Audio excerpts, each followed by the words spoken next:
Welcome back, everybody, to another episode of Paranormal New Normal. I am your host, as always, Jeremy, here trying to, make this world seem a little more normal. Does never fucking happen? No, some things are impossible even for a great man like me. Some things are impossible.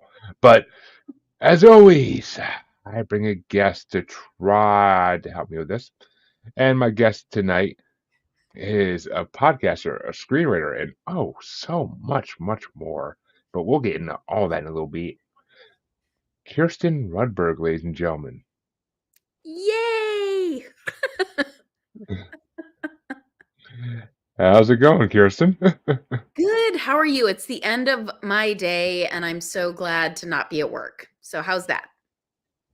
I second that emotion on her, and I fucking slam stamp on it like shit. I shouldn't even be at week. I shouldn't even have to work this week. There's nothing going on. Everybody's on vacation. Seriously, yeah. But I'll take. I mean, if you want to give me off from my a paid couple days off, I'm good with that. But besides that, yeah, no. I mean, I'll take my $20 an hour and be good with it. But first things first, though, I gotta always ask this question because it opens the door for so many wormholes. What got you into the paranormal spiritual world, Kirsten? Oh gosh, wouldn't you like to know? No, I'm just kidding. I would. You're asking the question. So I have always been intrigued by anything that is considered supra-normal. And I have always loved science since I was a kid. I've read science magazines since I was about 13, 14. I grew up overseas in Guyana, South America, and then Lahore, Pakistan. And I saw so much of the world, different art, different architecture, food, the ways people worshiped, the ways they talked to God. But not only that, I read stories from all those cultures as well. And so that kind of also led me to loving fairy tales, folk tales, myth, stories of kind of fairies and goblins and all sorts of magical witches that live in the forest from all over the world also. So I had this love of folk tale and myth, fairy, fantasy, all of these things combined with my love of science. And so when I came back to the States and I got older, I kind of thought to myself, how can these two things kind of go together? And then, of course, quantum physics, they're proving the quantum field connects everything, that we're all connected. And I just thought to myself, oh my gosh, some of these things that people say they see, like Bigfoot. I've had a couple people on my own podcast who've seen Bigfoot, or I've had a couple people talk about having close encounters of the fifth kind, where they kind of have a relationship with an alien race or whatever. I thought to myself, oh my gosh, what if these things are just, different dimensions? Just dimensions that we can't access because we don't have language yet, or we don't have the capacity to imagine that large to understand that it's possible and really normal. And so I kind of play in this realm of spirituality and art and folktale and myth and fantasy. All the stories that my guests tell me on the podcast about ghosts, about seeing things that aren't there. And I bring it all together with my scientific background. And I kind of think that within the next 25 to 50 years, all of these things that we think are paranormal or weird or inexplicable or impossible, we're going to start to understand that it's just science that we don't understand yet. My God, we are two peas in a fucking pod. Oh my God. I will say that. But see, I'm the same as you. Paranormal on one side, science to mine on the other, just trying to make it all mesh and make fucking sense, which doesn't happen often. But I absolutely love that whole sentiment. I fucking love it. Yeah, I haven't got enough Bigfoot freaking saying people on this show, and it pisses me off after 2 episodes. Just does. But They're out there. I'm in groups. Just a lot of them don't want to speak on podcasts about what they've seen. Oh, okay. So it's a whole. Yeah, I also. I mean, being honest, I haven't tried hard enough, probably. I probably could reach out a lot more and try, but it's just I'm already booked out to August. I get enough guests, so, I mean, Yeah, I'm not gonna go beg for someone to be on my show when they don't wanna be. That ain't right. my that ain't my prerogative, as Bob Brown would say, before he did horrible things. Yeah. But, so have you had any experience yourself? That'd be the next question. Oh my gosh. Yes. I Ooh. mean, I think, there are so many different kinds of experiences, right? I mean, as is evidenced by the people that have been on my show. Ghosts. I interviewed a woman once who she and her youth group were lost in the woods. They went on a hike, were lost, kept going in circles, and were overdue by like 3 or 4 hours from when they were supposed to be back, and she said they finally just stopped, and she said she just prayed for all of them versus just herself for the first time, and all of a sudden this figure she noticed appeared next to her and just beckoned and said towards this trail. And so she thought, "Oh my gosh, did anybody else see that?" Hmm. And no one else had seen it, but she said, "I think this is the trail we go down to." And they said, "We've already done that one." She said, "No, but I really feel strongly about this." And an hour later, they found themselves on a road where they got a ride back. They had crossed state lines, if you can believe it. And it took like an hour and a half to get back to the camp where they were supposed to be. That's just, one example of someone else, all the different kinds of things that people have experienced. I have had so many strange experiences that I can't like explain them all. I mean, one example is I was having a dream one night and I was floating out into the void, and they would call this a classic noetic experience. And all of these things that have happened to me, I think, have happened in my life so that I could open up to the idea that there's a lot more going on in this reality than we have adequate words for or that we can imagine. And so I was floating out in the universe. I was looking at the entire universe and it was so beautiful. It was just black with all these stars, and there was that faint hum, that space hum that you can hear. And I was just thinking, "My God, this is the most beautiful thing I've seen." And then this figure came on and said, "Oh, you think this is real? This is what's real." And it reached down and pulled the universe back like a curtain. And behind it was, I mean, there are no words for what was behind it, but I can use the word love. Behind it was like everything. It was love.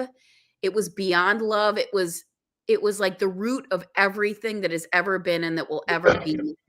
And I woke up because it was so strong and so shocking, and my entire room was filled with that energy.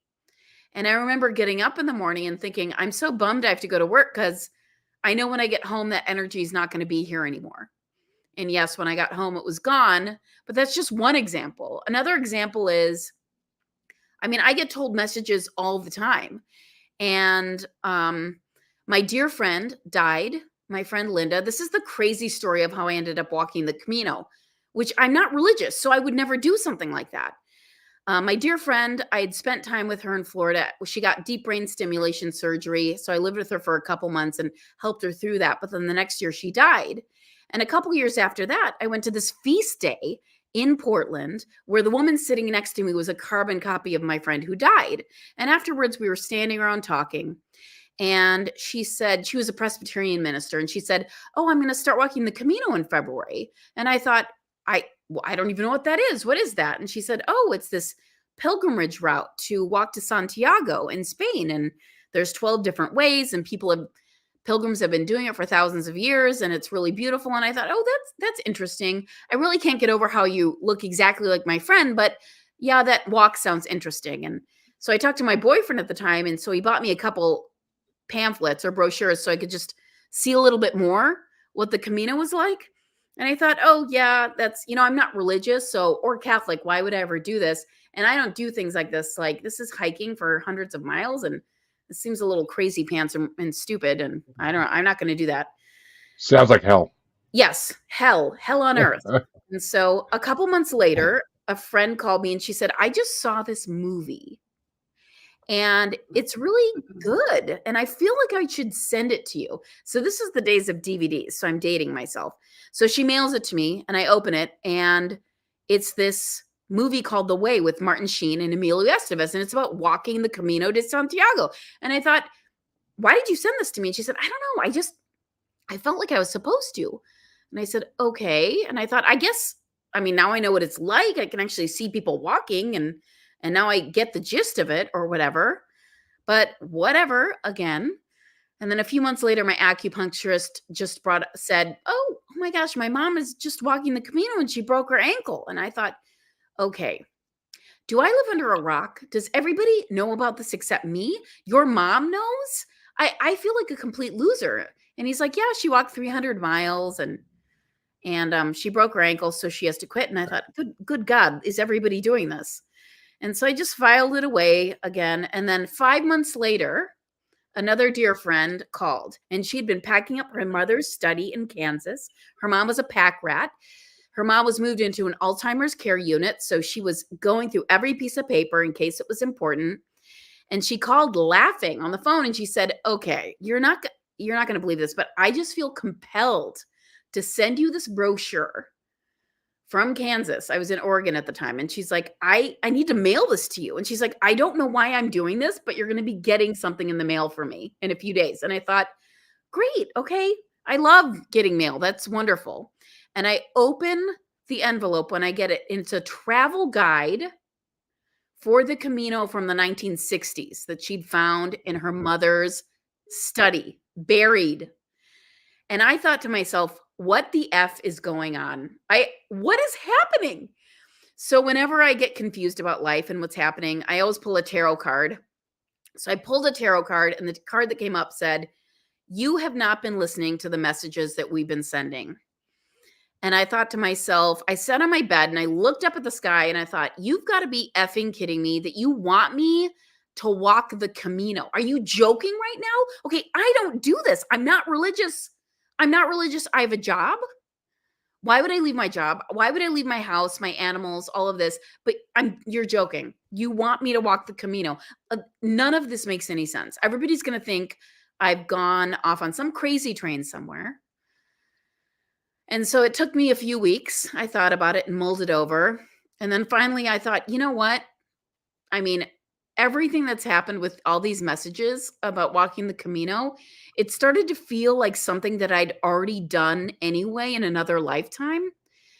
And I realized that it was an invitation and I could do it or not do it. But the second I decided to do it, every single roadblock that was in the way of me doing it just like blew away. And I could suddenly do it with no problems. Everything was facilitated. And so, yeah, so I get a lot of messages like that. And I always tell people it's because I'm stubborn, thick-skulled, and I whine a lot. And the universe or God knows that I'm a whiner and is like, the only way we'll get through to this one is by nagging her to death. See, your stories brings to mind an old adage of mine in this show for 200-something episodes. Synchronization exists for a reason. There's synchronicity in everything in this life. And when we're supposed to do something, everything in this fucking universe is going to push us towards it, whether we want to or not. And I mean, it's just as annoying as it can be. And I can't say I have any direct examples in my own life because I've always just kind of wanted to do things I did. I never had any signs from anybody tell me to do it. And sorry, buddy. What's up, Matt? Glad to have you stopping by. Prepare to post for life. But I mean, to go on a walk, and apparently there's a tour group called Walk the Camino nowadays. I just Googled it to get the right spelling. But apparently there's a tour group called Walk the Camino, and it's a thing now. So, I mean, would I ever do it? I fucking hate hiking with a passion, with a stone cold passion. So the nature and the woods are not my friend; they're my enemies. So, no, I would not do it. I'd have to be literally forced by the universe to do it, and no, that's not a test. You fucking idiots! Don't test me. But it's no, I couldn't see myself doing that ever. Like, I hate going on a freaking mile hike with my kids. Like, that's torture to me. That's pure simple. Put my freaking hands in handcuffs and force me torture. But yeah, I mean, if the universe is pushing you to do something, you gotta do it. I mean, it's just there are reasons for these things. And did anything come of it? Did any lessons come of it? Did any signs come of it of what it meant, what it was supposed to represent? Oh, yeah. I mean, actually, it's interesting. So, years before I had this is gonna date me so much, I'd gone to the local New Age bookstore in Portland and rented a CD. CD. That's how old I am. And it said, "Meet your spirit guides." And so, I went home, toyed with it a little bit, listened to it a few times, and this spirit guide came that was a deer, a stag, dressed in a business suit. And I thought to myself, What? "That's odd. I mean, isn't it supposed to be like a human or whatever?" But no, I What? you know, I and get what? Were you gonna ask me a question? I was just gonna say, what is this, BoJack Horseman? I know. Seriously.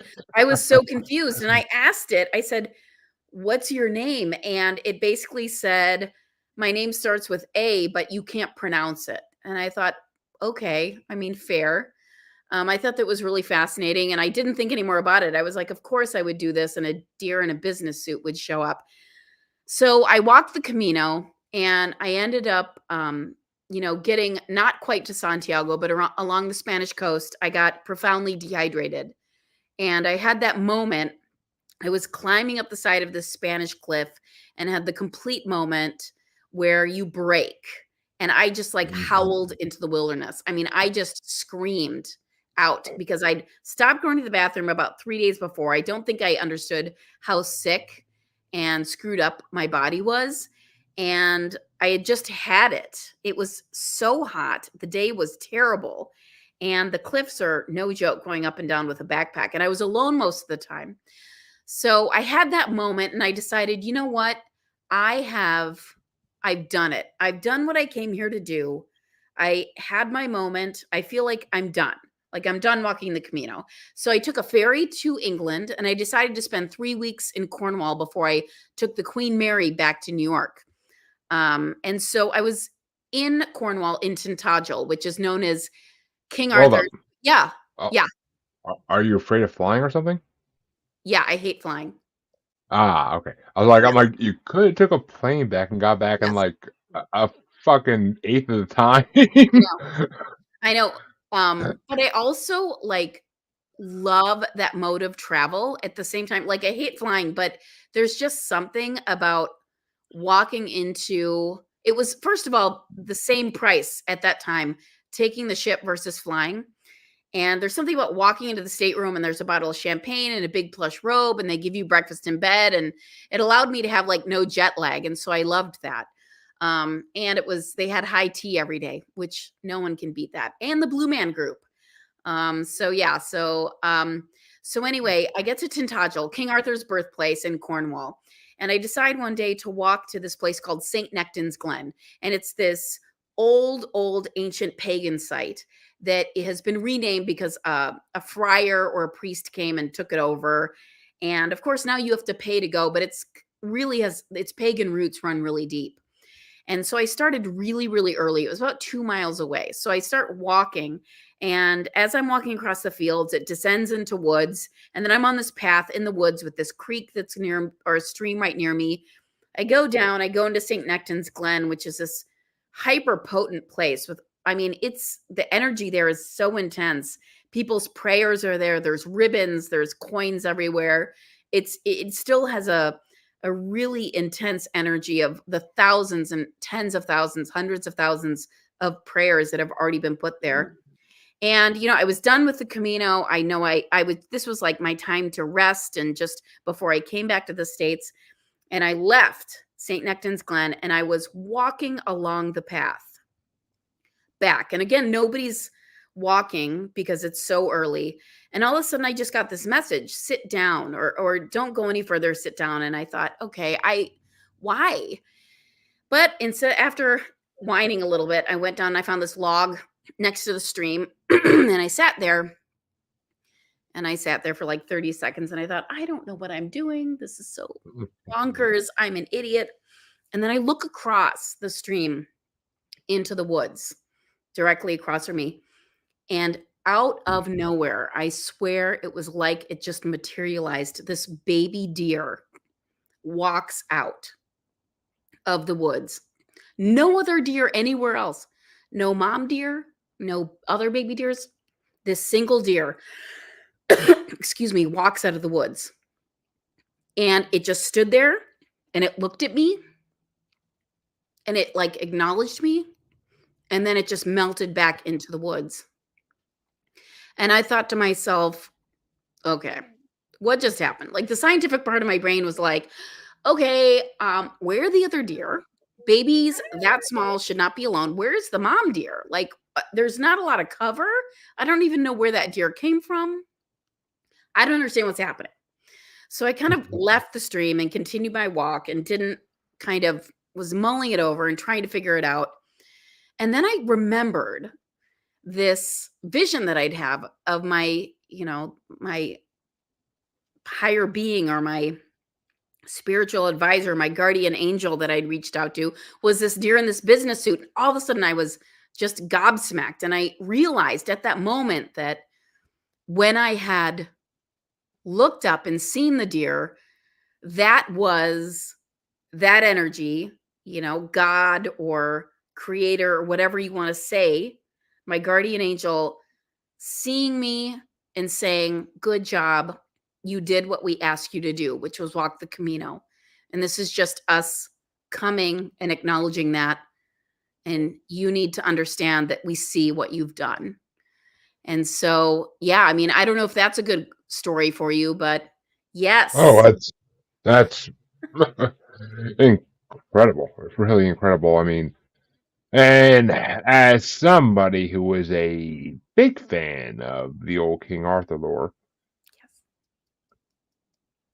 what do you think about the King Arthur lore? Do you think there's reality behind it, or do you think it's just pure fiction? Oh gosh, well, I think what's really interesting is at Tintagel, they found a stone. I don't know if you know about this, a stone with carved letters on it that indicate that someone, I can't remember the name, but it's a derivative of Arthur.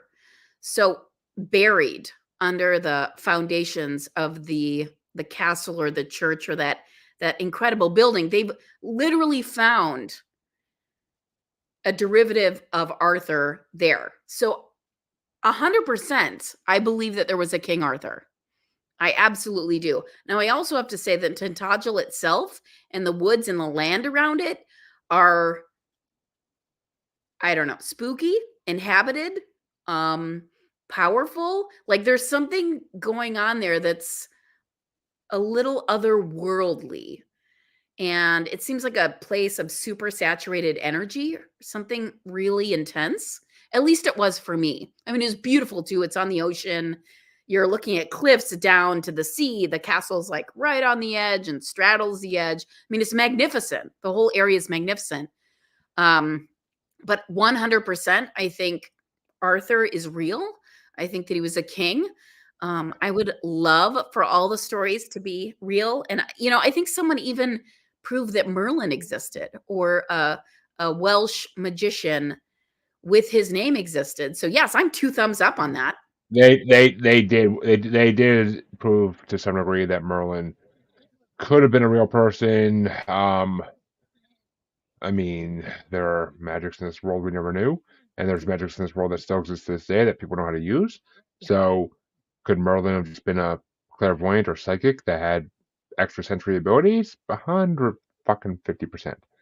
But, and hello, Harley. Thank you for watching as always. But I mean, I want to believe King Arthur existed. I do, and that part of me always will. I've heard a lot of evidence otherwise, unfortunately, and I mean, I believe to this day that he did, because there are certain things that there isn't this many stories written about you if you weren't some kind of real person. There was no Harry Potters back then. There was no Lord of the Rings. there was no fiction written back then, really, besides ghost stories, basically. So, I mean, you there probably was a King Arthur. I mean, Arthur's a common British name. There probably was a king named Arthur. Was he as majestic and as amazing as the lore foretells? Who knows? Who knows? I ain't gonna question it. I think Arthur was a real person, and I think he's a good person that men should model themselves after. That should be required reading for every young man in middle school, high school. That should be life lessons right there. But that's my personal opinion, and it gets me nowhere in this world. So but I mean, I gotta ask though, when you're in this forest in good old Britain, um, were there any signs of anything on the more different ultra terrestrial realm? Fairies, gnomes, elementals, anything like that? I wish. No. I mean, I did see that deer, but it was really odd and interesting. As I was descending into the forest and walking towards St. Nectan's Glen, I'm walking, the stream is normal, and then all of a sudden I came to this like cairn of stones that was built in the middle of the stream, and I thought, "Oh, that's odd." Huh. I There was an assassin there. Maybe. And then I walked a little further and there was another one, and then another one, and another one. And I thought, okay, someone's been busy here. I don't know who it is or what their intention was, but I mean, the woods itself felt otherworldly. And also St. Nectan's Glen, like descending down into where there was a waterfall and there were trees with all these prayer ribbons tied on it and coins and for like sadnesses and sorrows left behind. It was like going down into this thick, fuggy soup. And I thought, what's the energy down here? And it was just so thick. And it was after I left and kind of got out of it that I realized, oh my God, it's so concentrated and potent here because of the 1,000 years of worship. The energy, the land has just kind of absorbed it all. And so, yeah, no fairies, no elementals, alas. But I definitely got the experience of how the land can resonate with the energy that humans have created over millennia. Yeah, I mean, there's definitely, I guess, the right word would be stored energy in a lot of lands throughout this world, and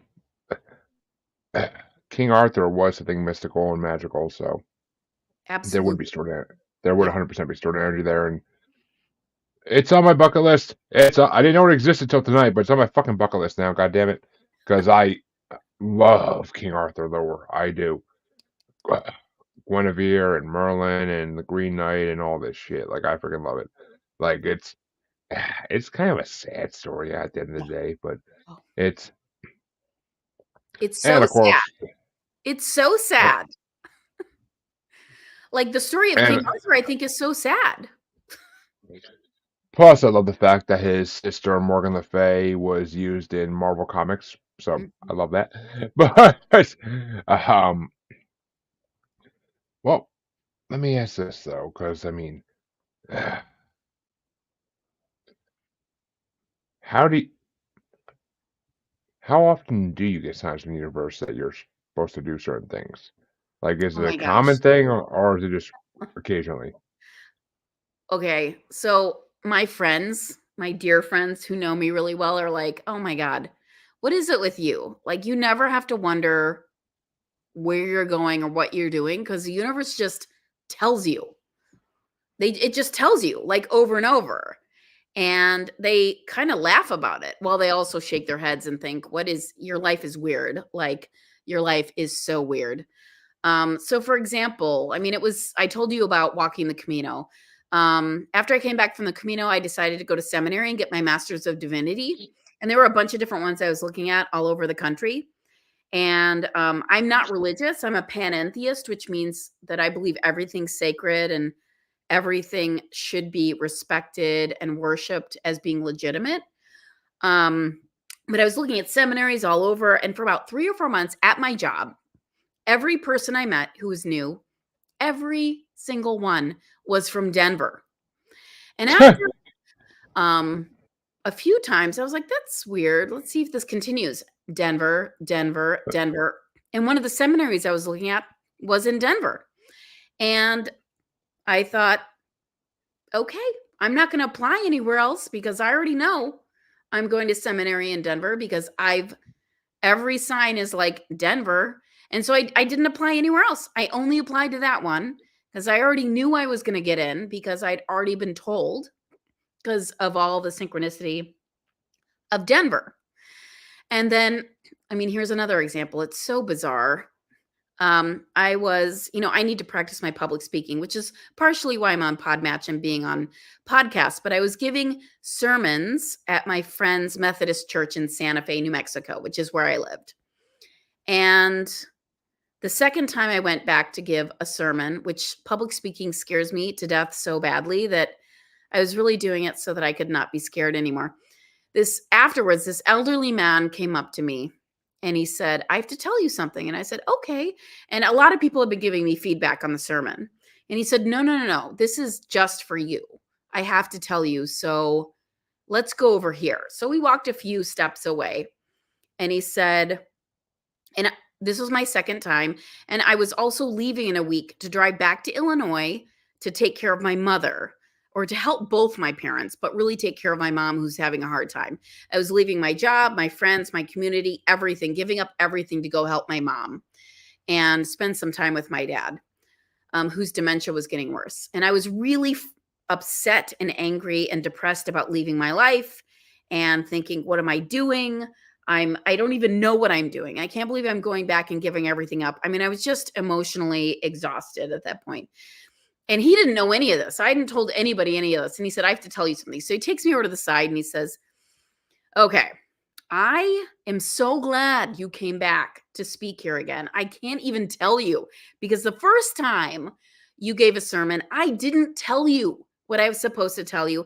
And I went home that night and the Holy Spirit was just like poking me and prodding me and saying, why didn't you tell her what we told you to tell her? Like, what is wrong with you? We're so unhappy. And so he said, now here you are. Now I can tell you. And he basically started off by saying, the Holy Spirit wants me to tell you, you think that you're going in the wrong direction for your life, but this is exactly where you're supposed to be going. The journey that you're taking now is where you're supposed to be heading. And it just went on from there and talked about the work that I'm doing in the world and that, which he didn't know anything about, my podcast, my screenwriting, all of that, that everything's being seen and noticed and that I'm doing all the right things. And I just, after he got done, I thought, oh my gosh, okay, what just happened here? I don't know what's going on, but it happened again. And this is the third time this has happened to me, that some stranger has come up to me and said, I'm supposed to tell you something. And every time it's changed my life. So yeah, this happens to me regularly. See, the things that I wish would happen in my life to let me know I'm doing the right fucking things never happen. And hey, Meredith. Wow. Hey, Meredith. Caught my surprise. Glad to see you. Glad to have you checking me out. My podcast out finally. But I mean, I never get the fucking signs that shit is supposed to be happening. And it pisses me off to no end because like I mean, I don't know if it's a sobriety thing or not. I mean, I don't know. Like, but it's just I'm always too stressed out thing to really see the signs. 100% could be that. But I mean, yeah. 2 kids, third on the way. You're like busy, right? You're busy. You're like raising kids and like working and doing all of these things. But I mean, and you and I talked about synchronicity earlier in this show. So you must have had some synchronistic things happen in your life. I mean, things tend to work out when like if we need money for an upcoming family court battle, which we do, it tends to kind of fall in my lap magically. Okay. From some source I don't like, I'll know where it comes from, but like I just don't like why the times line up. I never could fucking say. So it's just, I mean, I'm grateful for it. I'm thankful for it, but it just doesn't make sense per se. And I don't know. I mean, I just don't get the. I mean, I actually was told on a podcast 2 weeks ago or so that my spirit guide's name is Anthony because I straight up had a Oh, medium Tony. Yeah, I straight up had a medium tell me like, "Do you know an Anthony?" I'm like, "No, not anymore. 20 years ago, maybe." And she's like, "Well, that must be your spirit guide then, because he's trying to get in touch with you." I'm like, "Oh, well, he needs to try a little harder because I've been trying and he ain't communicating." But I mean, it's just the universe doesn't seem to want to communicate with me. Either I'm doing everything they want me to do already and they just got nothing to say. well, I was gonna But say, I don't mean, you think it's communicating with you through the money at the very least? it Do you know doesn't what I'm always saying? it doesn't always happen. It comes out of my own pocket a lot of times, and it's just, I mean, it happens sometimes, but I mean, I always know I'm gonna find a way through shit. I have no doubt in that. I'm not religious in any fucking way, but Mhm. I know I hate organized religion with a goddamn passion. But Yeah, I believe in the universe working in the way it's supposed to work, yeah, and if you're defending your kids against a horrible, horrible, horrible, horrible person, yeah, I believe that things will work out your way. yeah, But it's just, I don't know. I mean, there are signs. I mean, Meredith, right there, that's a sign. When you guys buried your parents, you said your sister saw seagulls in a certain form fly over, and she could also see your mother standing on the hill watching us say, "Good job, great job, girls," and stuff like that does happen. There are signs every day of life in this world, but I just don't. I just tend not to get these signs from the universe saying I'm doing things right.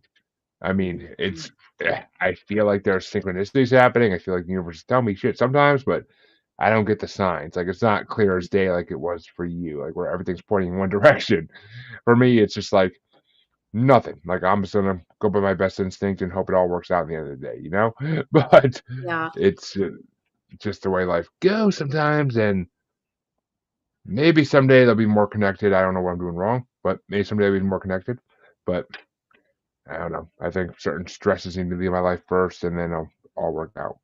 But yeah, that's let's just say that's not as easy as it seems. But by no means, by no means. But to keep this on a more pleasant note, you said you've had a lot of stories about Bigfoot in your podcast. So I gotta ask, what are you okay, and before I go on, I keep forgetting to say this. You I as soon as I saw you tonight, there was someone that I recognized immediately and I was like, oh my gosh, that looks exactly like her. Have you ever actually seen Nancy Cartwright, the woman who voices Bart Simpson? no, You look so much like her. really? Yeah, Okay, I'll have to look her up. I've been she posts reels on Facebook all the time if you Okay. have come across them. But you look like you look like her when she like 20 years ago. But still, Oh, I cool. mean, but I mean, it's just. But, so, what are your thoughts on Bigfoot? Since you have stories about it on your podcast all the time, and I mean, I look for. I swear to God, I was just at Dinosaur Footprints Park in Holyoke, Massachusetts this last weekend, and I swear Whoa. to God, I swear to God, in the middle of all these actual dinosaur footprints in the stone, there was like a humanish footprint in the stone, and I'm like, what am I looking at here? I took a picture of it and everything. I got a picture of my phone and everything. I'm like, is this actually proving that humans were?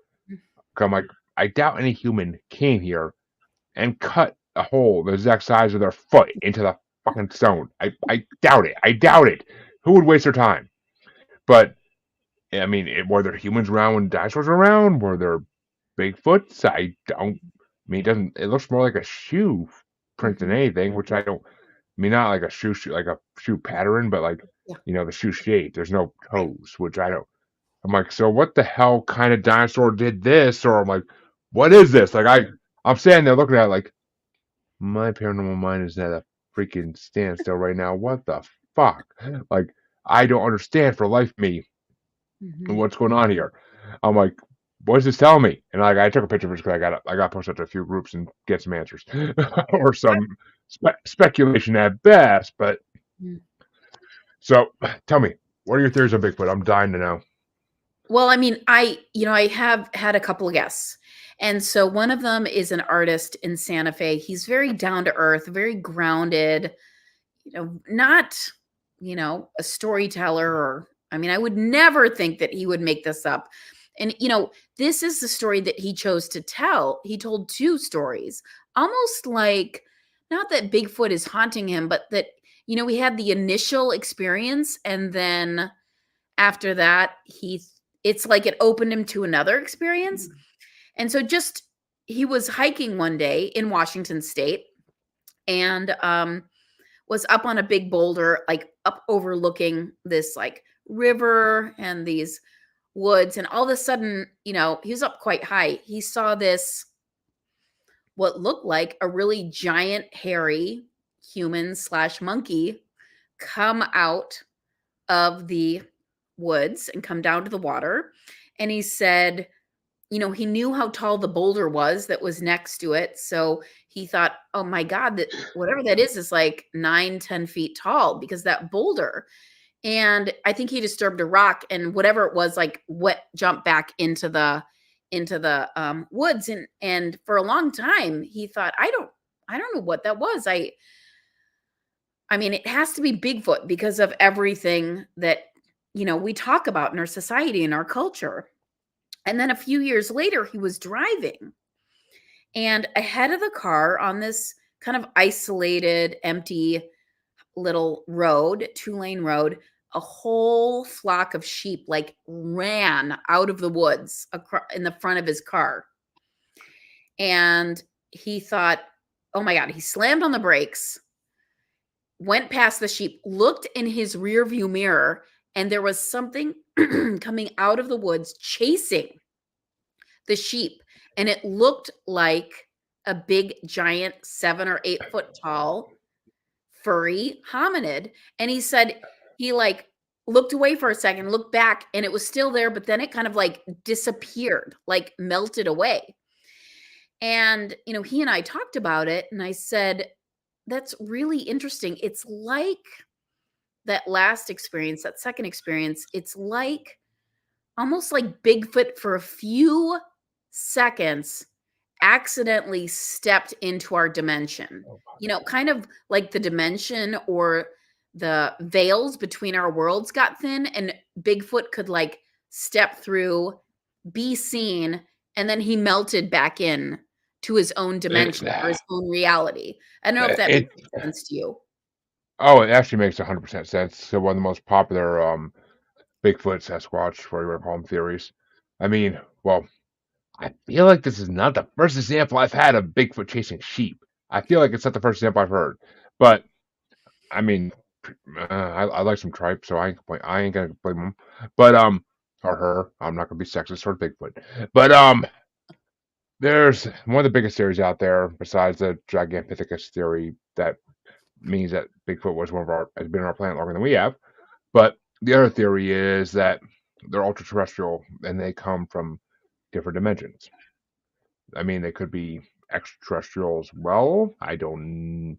That's less likely. Maybe. I don't freaking know.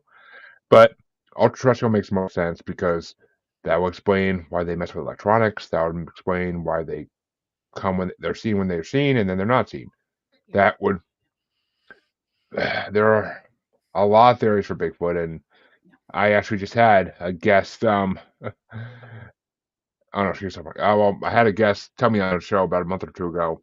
Leslie and Stephen Shaw. I don't know if you heard of them, but they're famous for alien abductee experiences. Okay. But um, she told me like that she knew a scientist in California who recently was testing urine in a lake, and she was doing this regularly to identify when animals are in the area. Mhm. And 99.9% of the animals that showed up in the test, they knew about. They could tell by the urine what it was. Certain examples came up for a primate that is not known to American wildlife. Wow. And the same scientist also has some hair samples that don't give any results for what it is. So we are basically on the verge of Bigfoot being proven as real. Yeah. I'm famous in this show for saying, wait for the next pandemic, and that'll be what the government announces is real, and that they've known for 100 and 200 years, and they just don't say anything about it. I mean, Teddy Roosevelt wrote about a freaking Bigfoot sighting in his journal. So I didn't know that. it's That's fascinating. oh, he didn't call it a Bigfoot by name. It was a hairy man, but still, Bigfoot wasn't. It didn't have the big. It didn't have the name Bigfoot by that point yet. But I mean, Teddy Roosevelt wrote about it. Native Americans dealt with it for hundreds upon hundreds of thousands of years. Yeah. We traded with a hairy tribe of men from the mountains. Mhm. Oh, these hairy men from the mountains in different parts of the United States. Oh, they came down and took our women and children and ate them. Um, I mean, are there predator Bigfoots out there? Who the hell knows? I wouldn't be surprised. I mean, the ones in Alaska don't seem to like people, but it's just I am 100% believer in Bigfoot. I have been since I was a young child, because an unknown species that we have yet to truly discover that's Yeah. good at hiding. Oh, gee, yeah, no, that's not possible. But I mean, and the amount of hunters that have shot a Bigfoot, then they go back for the body next day and it's gone. I mean, it the ultra-terrestrial. I was the biggest proponent of or opponent of the ultra-terrestrial theory for a long time. I was like, no, it's flesh and bone. It's been here since the beginning of time. Yeah. Look at Enkidu and the Gilgamesh stories. Yeah. Fuck. But I mean, now the more I talk to people about it, the more I hear all these different ultra-terrestrial theories. It was like, shit, I might have been wrong. Like, it's just one of those eat shit moments. Like, you're like, oh, fucking wrong. God damn it. Like, it just makes more sense than anything in the world that Bigfoot is ultra-terrestrial. That's why we always see it for glimpses. I mean, yeah, there might be some that are living on this planet full time, because Mhm. there are ones in certain areas and certain properties that have been seen for generations. Mhm. So maybe some of them like it here. I don't Yeah. know why, but maybe some of them do. I mean, I personally don't like it on this planet, but some of them might like it here. I don't freaking know why. But kind of makes me want to ask about this though. What do you think about the theory of dogmen? Oh gosh, I don't know anything about that. What is that? Oh my God. Goal of mine. Thank you. Dogman is slowly becoming the new Bigfoot in a, but basically I have a lot of different episodes discussing Dogman on my show, so I'm not gonna go too deep dive into it, but it's basically a Bigfoot but more like a dog. And Oh. there are two types known to that are been described by humans. One I mean, they all run on two legs or four legs, depending on what they want to do. And they're not like werewolves. They don't change back and forth between humans and dogmen. They're just dogmen for all their lives. It's believed that maybe Enkidu and Gilgamesh, maybe that's what they're describing. Not Bigfoot, but a dogman. And I Okay. mean, look at Anubis, the Egyptian god. What does he look like? Oh, a dog and a man put together. Oh, a dogman. And I mean, could they be extraterrestrial too? 150 fucking percent. Yeah. They could be.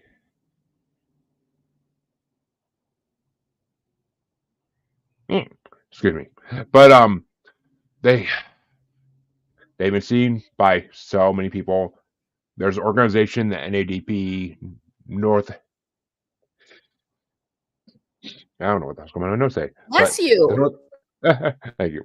The North American Dogman Patrol. I wish I what the P stands for, but North American Dogman NADP. There's a site where they have all these sightings of dogmen across the United States and Canada.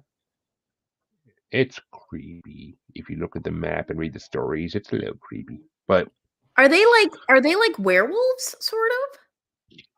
no, because they do not change on full moon. A silver bullet will not do anything but piss them the fuck off. Okay. And um, Okay. and I mean, there's a lot of famous ones. The Beast of Bray Road, the Oh. idea of the idea of Rougarous from New Orleans, Mhm. um, the Michigan Dogman, the Beast of the Land Between the Lakes up in Wisconsin. Like, there's a lot of different famous examples of dogmen, and it's highly believed they are just a species we never knew existed until, I mean, the 60s, 70s when they first started coming to the name. Like the Beast of Bray Road was like one of the first ones, and Okay. then in the last 10 years, I'd say they became the new Bigfoot. Okay. People are fascinated by them. So, I mean, something to look into for your show, 100%, if you can find someone who actually had experience, because Yeah. good luck. People who have experiences don't like talking about it. Yeah. The closest I got was an author who had experience as a kid, and he didn't know what to describe it as. And I was like, that's 150% a fucking dogman sighting. Wow. Oh my gosh, and especially having that experience as a kid and just carrying it with you your whole life. You know what I mean? And then finally figure Well, out what it is. yeah.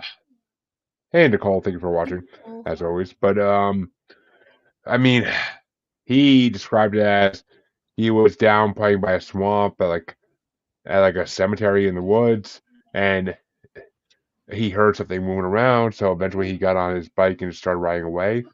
And then when he turned back to look, there was something that was on all fours, then stood up against a grave on the two and started walking around two legs. And I'm like, and he said like he heard like, you know, weird sounds. And I'm like, you just 100%, you 100% had a dogman sighting. I Mhm. had not a doubt of, I had not 1 ounce of doubt in my mind of that. Like, you had a dogman sighting when you were a child. Yeah. And as terrifying as it may have been, it's fucking amazing. Because Yeah. I kind of I want to see a dogman. Yeah. I do and I don't. Yeah. Because there's one type that basically looks like a muscular dog standing up, Okay. and they're not friendly. Type B, Okay. they're not friendly. They're not friendly at all. They're very very territorial, and they'll kill humans without a moment's notice. Okay. You won't even know what happened. You'll just be gone. But Okay. type A, yeah, they act more like typical dogs, but they stand on two legs, Okay. and like they are territorial, but they're not aggressive. Okay. They'll Oh my try to gosh. scare you. I need to do some research. Yeah, I mean it's interesting. I'm happy I could teach you something, and that you'll have something to look into. I freaking love Oh that. yeah. I try to teach everybody about dogmen if they don't know about it, because it's just one of the most fascinating topics in the paranormal nowadays, and Wow. it's so unknown still, and it amazes me because there's sightings everywhere. Yeah. I feel like everybody should hear about it at some point, but no, they don't. I mean, everybody knows about werewolves. I hate that fucking name, but werewolves, yeah, everybody knows about them. But nobody knows about dogmen. I just don't get it. Like, dogmen actually exist. There's thousands of sightings out there. Like, Jesus Christ. But it just, I don't get it. But, It'll happen. I mean, I do not doubt that the government knows they exist. I do Okay. not doubt the government. I do not doubt the government tried to capture already and try to use it in military purposes. Okay. I don't freaking doubt it. But Yeah. do I have proof of this? Of course not, because Yeah. the government's good. The government's good at what they do. Yeah. So, well, I mean, we are shit. It's already been an hour almost. My God, fun conversation. I told you this conversation was gonna be fun, but I guess to end it off, I'll ask you this question as good, give my listeners some good advice, because Lord knows they don't get it from me that often. But how, if somebody wants to have a sign from the universe, sign from God, sign from wherever they believe in the Creator is, what do they look for, and how should they be receptive to it to make it actually work? Oh, yeah. I mean, and that's a difficult question, right? Because I think the signs and the messages are going to be different for different people depending on what you are open to or what you're willing to kind of see or notice. And so I think one of the first things is you have to open yourself up to that possibility. A lot of people are too stressed, too busy, working too much, too distracted, and just trying to survive in our world to kind of, take the time to breathe and just be open and say, hey, I'm ready to co-create, or hey, I'm ready to open myself to a conversation with the universe. Because really, those signs, those synchronicities, they're just the universe trying to get your attention and say, we want to work with you, or there's the possibility of collaboration, or there's a possibility for great beauty in your life, or an intentional life, if you can open up and kind of open your heart, your mind to the possibility of working with us. So I think the signs are going to be different for everybody. Sometimes they're overt, sometimes they're more subtle. So you have to be ready for anything. But first thing you have to do is be willing to be open to it, be willing to see, be willing to notice. And that takes some patience and it takes some dedication. And it also takes belief that this world wants to work with us and co-create with us and have synchronicity. So yeah, I don't know if that answered your question at all. I hope it did. I mean, it does, because it basically says look for the signs and keep an open mind. I mean, which are the two, I would say, biggest things you should do if you're looking for a sign from anything, is those two right there. And the universe works in mysterious ways, God works in mysterious ways, however you want to phrase it. I don't. There are gods that have existed and that exist. I don't like the word God because there's more than one, but I mean, I call myself a god sometimes. I'm a little bit like that, but I mean, my wife calls me a god sometimes too. It just happens like that. But it's just, I mean, there's signs from this universe, and you have to listen sometimes. What can I say? Yeah. But I do want to thank you for coming on, Kirsten. It's been a fun fucking episode. I got to teach you something. We got to talk about Bigfoot and signs of the universe. It's been a fun fucking episode. Yay! And my listeners will freaking love this when it goes in podcast form. But where can they find you? Where can they find your podcast and everything you do? Is please promote yourself to the fullest. Oh, yeah. So my podcast is called Byte Sized Blessings, and it's BYTE. And I basically ask everyone under the sun, religious, a-religious, atheist, whoever you are, the main question is, have you ever witnessed or experienced something magical or miraculous? And I've had everything under the sun, every story that you could ever imagine. But you can find me and find a list of some of my guests, find my other creative projects, my book series that I'm doing, my animated series on YouTube.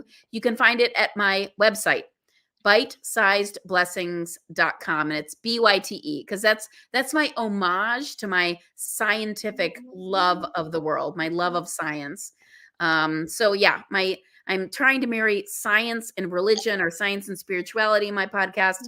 I don't know if I'm even doing it, but I'm trying. And so yeah, Bite-Sized Blessings. Well, there you go, folks. She's trying to do something that the freaking back has been trying to do for hundreds of years and they can't do. But yes, and please go check out Byte Sized Blessings. Sounds like a fun podcast. You ever need a guest? I'm always down for a fun conversation. And you in the hosting seat. I don't know if I should be scared or worried or what, but I'd freaking love to do. I'd love to put up with it once. But all my listeners and watchers, you know where you can find me. If you don't, then kill us all now, aliens. Fuck. But shame. It's in the outro for all the listeners, and it's in the freaking banner going across the screen for all the watchers. If you don't know by now, then you're not paying attention, and boo. But I will be back on Thursday. Actually, no, not Thursday. I'm sorry. I'll be back on Wednesday with another paranormal interview for you all. And then I'm taking Thursday off because it's a holiday. I want to light some fireworks, possibly lose another finger, lose a finger, I should say. But let's have some fun with it. And it's a holiday. I got things to do with my kids. I don't want to be here podcasting. So, but be sure to check out the episode on Wednesday. And coming up, folks, I haven't announced this yet on a regular episode of this show, but coming up on July 27th, I believe, if I'm not mistaken. I'm not going to look at my calendar right now, but I think I'm right. All right, fuck, I'm looking at my calendar because I don't like to be wrong. I'm a man. Forgive me. But yeah, July 27th. It's been a long time since we had a movie bracket on this show. And our next horror movie bracket is coming up on the 27th. That's going to be the top 50 serial killer movies of all time bracket. I have watched 40 something fucking movies here, folks, so it's going to be interesting. But join me and my usual guests, plus maybe a couple surprises, as we go through 50 movies, and what I'm sure is going to be a 3 to 4 hour fucking experience. It's going to be a long night. It's going to be a long night. We'll go into the next day, maybe. I don't know. We'll see how people feel about these movies. Some of them are old, some of them are new, some of them are in between. We'll see. And it's been a long time coming. I'm just waiting for. I'm excited for a new list of movies after this because I'm out of movies to watch. So come check it out, folks. It's coming. By the time this actually releases in podcast form, we already recorded that probably. But go back and watch the video on YouTube or whatever. Have some fun with it. Thank you to our guest Kirsten for coming on because it's been a fun time. And see you in a couple of days. Be sure to check out Maniacal Musings tomorrow night if you miss me too much. I mean, how could you not? Come on.